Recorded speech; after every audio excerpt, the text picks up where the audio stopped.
much have a stubby Darth Vader. Hey, what's up you guys? ShartimusPrime here, doing another Hot Toys figure review on the Hot Toys video game masterpiece, Arkham City Batman 1/6 scale collectible figure. If you're trying to pick this guy up, you can't pre-order it.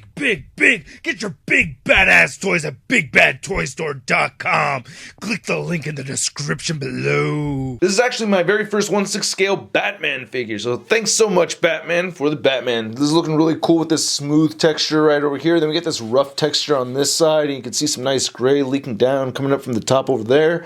I like that a lot. Same thing right here at the top and the bottom, Arkham Batman. Now on the back, you can see this is the rough texture again, nice and smooth. And then if you look over here on the side, you can see this is being held down with a magnet. But yeah, you can open this up, and you can see the Batman figure right there. And then you can see on this side, there's all the people involved with creating the figure. All right, let's get to it and crack this thing open. And here's Batman out of the packaging. And for me, this is personally a disappointing figure just as far as articulation goes, but as far as the sculpt and everything else, for the most part I really do like it, even though I'm not a huge fan of this cape. It's like a double ply cape and it kind of, I don't know, it just kind of feels a little cheap to me, but I do think the figure sculpt itself looks really good. I do think the paint apps are excellent on this piece, but I don't like that rubberized suit. That rubberized suit frustrates the hell out of me because it basically takes away all the articulation on the figure.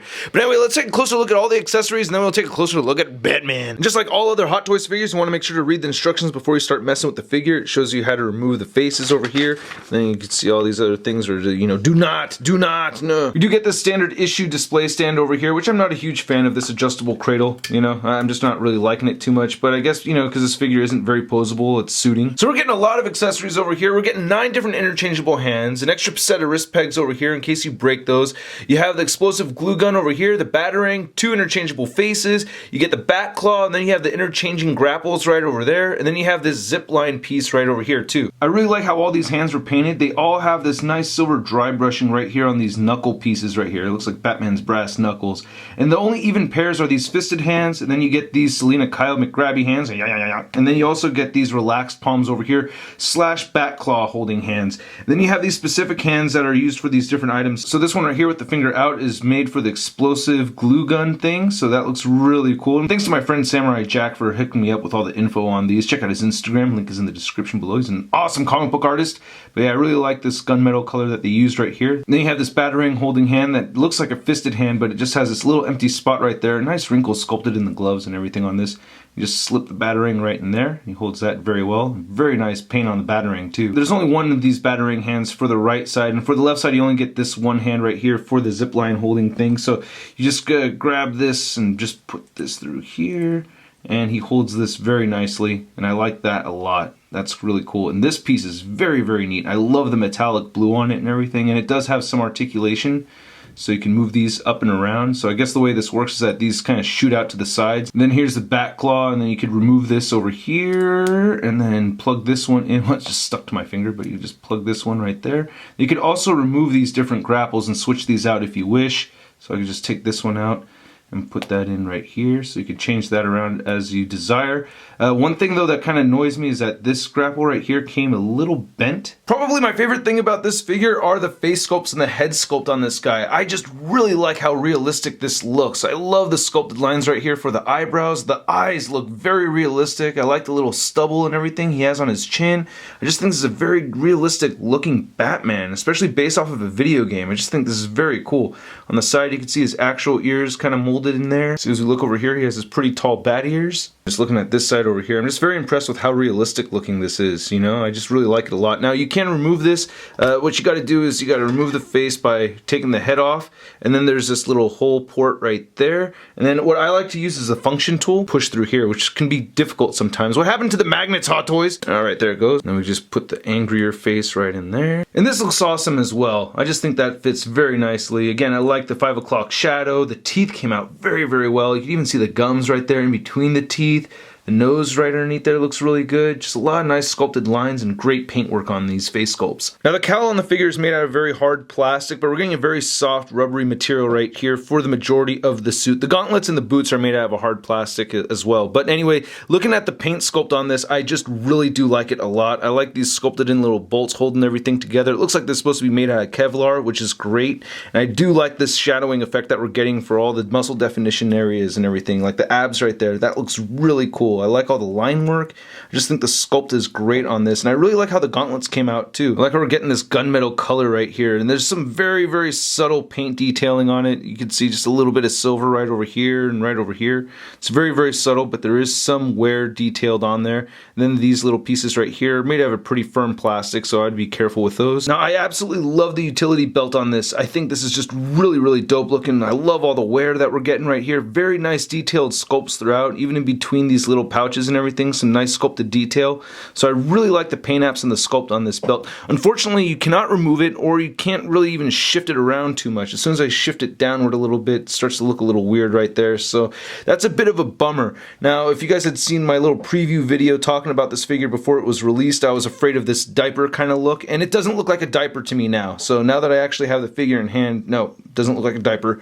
And then looking down over here, and this is pretty strong too. I'm able to move the legs around, and this isn't getting creased or ruined or anything right up here. You get nice sculpting for the leg section and everything. I do like how the shadowing effect looks right here as well. And the boots look really good on this guy too. I really like the gunmetal look. And then we have some subtle silver dry brushing on this guy too, so it's kind of tricky to see, but it is there. I'm getting a closer look at the boots. That looks pretty good. Decent treads right there at the bottom of the feet. And here's looking at the back of the figure. Again, nice silver dry brushing right there on the back of the boots. Nice consistent shadowing effects. That utility belt still looks great on the back side of it. Now this cape, on the other hand, I have mixed feelings about. I like how it has the really dark blue right here, then you get some black inside there, but I don't know, I just feel like it's too thick, and for some reason this just kind of feels cheap to me. But anyway, you know, it's pretty good size, and you can see it sprawled out right over here, so that's not too shabby. Now on this side it feels like it's made out of a pleathery material, and then this black portion kind of, you know, feels like polyester or something, I don't know. And I am not a fan of the articulation on this figure either. You cannot really get him looking up very much, just that much, and if you push it even more than that, you may ruin this piece right here or just pop the head off.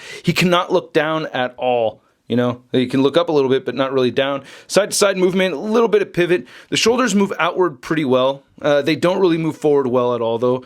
This rubberized suit just springs it right back into place. You do get a bicep swivel over here that, again, kind of puts the arm right back into place. And then you get these double jointed elbows that can move at about 90 degrees, but then you get this wicked looking fold over here, which I think just looks terrible. You get side to side movement at the wrist, and you get a hinge over there. You do have this diaphragm joint that has very limited articulation, again, because of the suit. Like, for instance, you can't move it side to side. It just springs right back into position, and that is very annoying for me. You do get a tiny bit of pivot over here and a tiny bit of ab crunching, but again, this fold just looks awful, and it goes back a little bit too, but again, the suit kind of springs it right back into place. You have these hip joints that move outward quite a bit. I like that. He can kick forward a lot and move back. They have the thigh swivel in there, but again, it goes right back into place, so that's useless. He has double jointed knees that can bend in very far, but again, you get that terrible looking fold. And then he has a lot of articulation at the ankle. You kind of want to hide it with this boot, but if you're going to expose it, you can move it down, up, side to side, and ankle pivot, but you kind of want to get this thing to hide it. So this is a 1/6 scale figure to the top of his bat ears. I want to say Batman's at about 13.5 inches tall. Here's Batman compared to the Christopher Reeve Superman. Thanks again, Sean Long. And I don't think these stand into scale very well. And then here's Batman compared to Hot Toys Tony Stark. And here's a Hot Toys Arkham City Batman compared to the Kotobukiya Arkham City Batman statue. And one thing I'm noticing over here, first off, I really like the goldish kind of color that they used for the utility belt. Also, I like how the utility belt is sinking closer to the shorts than this one over here. It's kind of a shame you can't do that on the Hot Toys figure. And then here's Batman next to the Marvel Legends Big Time Letdown Spider-Man. Welcome to the club. So for me, I'm going to say this figure is a bit of a letdown. I'm a huge fan of articulated figures, and this figure does not deliver in the articulation department. Now, as far as the paint sculpt goes, I think it looks great. So if you're going to vanilla pose this guy or get him in a one pose and leave him up there for months at a time, you're probably going to be happy with this guy. But for me personally, I'd rather be able to pose the figure around and utilize all the accessories that it comes with, you know, because when I try posing them and using the accessories or even switching the hands out, it's not fun at all. It's kind of a pain in the butt. Anyway, I hope you guys liked my video. If you did, please hit the like button, click Click one of these boxes over here for more Shart in your face. If you want even more Shart in your face, follow me on Twitter, Facebook, and Instagram. Don't forget to go to toynewseye.com for the latest in action figure news and a photo gallery from this review. I will catch you guys later. Peace.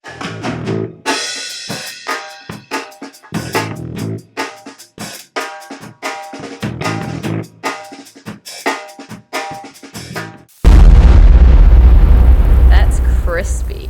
Selena Kyle McGrabby hand.